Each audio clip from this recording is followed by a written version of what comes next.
लखनऊ में अकबर नगर में विध्वंस कार्रवाई मसले पर इलाहाबाद हाई कोर्ट ने लखनऊ में अकबर नगर पहले और दूसरे में विध्वंस अभियान पर रोक लगा दी है।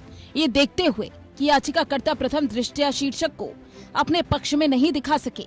जस्टिस पंकज भाटिया ने कहा, इस स्तर पर ये स्पष्ट नहीं है कि आखिर इतनी जल्दी क्या है जिसमें अपेक्षाकृत गरीब वर्ग के व्यक्तियों के विशाल कब्जों को तत्काल ध्वस्त करने का प्रस्ताव किया जा रहा है। याचिकाकर्ता अकबर नगर पहले और दूसरे के नाम से जाने जाने वाले क्षेत्र के खसरों के मालिक हैं और उन्होंने 40 से 50 वर्षों से अधिक समय से कब्जे का दावा किया है। ये याचिका में दावा किया गया है कि याचिकाकर्ता ने उसी भूखंड पर दुकान खोली और आवास बनाया। उन्हें यूपी शहरी नियोजन और विकास अधिनियम 1973 की धारा 27(1) के तहत कार्यवाही के लिए कारण बताओ नोटिस दिया गया।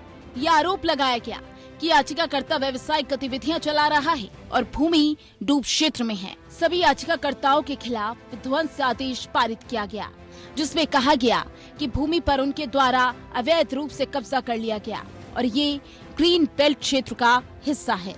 याचिकाकर्ताओं के वकील ने तर्क दिया, चूँकि याचिकाकर्ताओं के पास 1973 अधिनियम लागू होने से पहले विवादित भूमि का स्वामित्व है, इसलिए उनके खिलाफ उक्त अधिनियम के तहत कार्यवाही शुरू नहीं की जा सकती। इसके अलावा ये प्रस्तुत किया गया कि लखनऊ में बड़े पैमाने पर विध्वंस से क्षेत्र में 40 से 50 वर्षों से अधिक समय से रहने वाले और व्यवसाय करने वालों की आजीविका प्रभावित होगी। ये दलील दी गई कि राज्य भारत के संविधान के अनुच्छेद 21 के तहत गारंटीकृत जीवन के मौलिक अधिकार का उल्लंघन कर रहा है। इसके विपरीत उत्तरदाताओं के वकील ने तर्क दिया कि 1973 अधिनियम के लागू होने के बाद भी 40 से 50 वर्ष पीछे रहेंगे, इसलिए अधिनियम की धारा 27 के तहत कार्यवाही उचित है। इसके अलावा याचिकाकर्ता संपत्ति पर स्वामित्व प्रदर्शित करने में विफल रहा, इसलिए विध्वंस उचित है। ये भी तर्क दिया गया कि याचिकाकर्ता केंद्र सरकार द्वारा नदी बेल्ट के रूप में घोषित भूमि पर प्रतिकूल कब्जे के आधार का दावा नहीं कर सकते।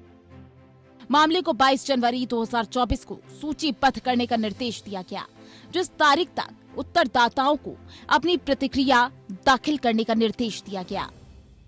Bureau report, APN news.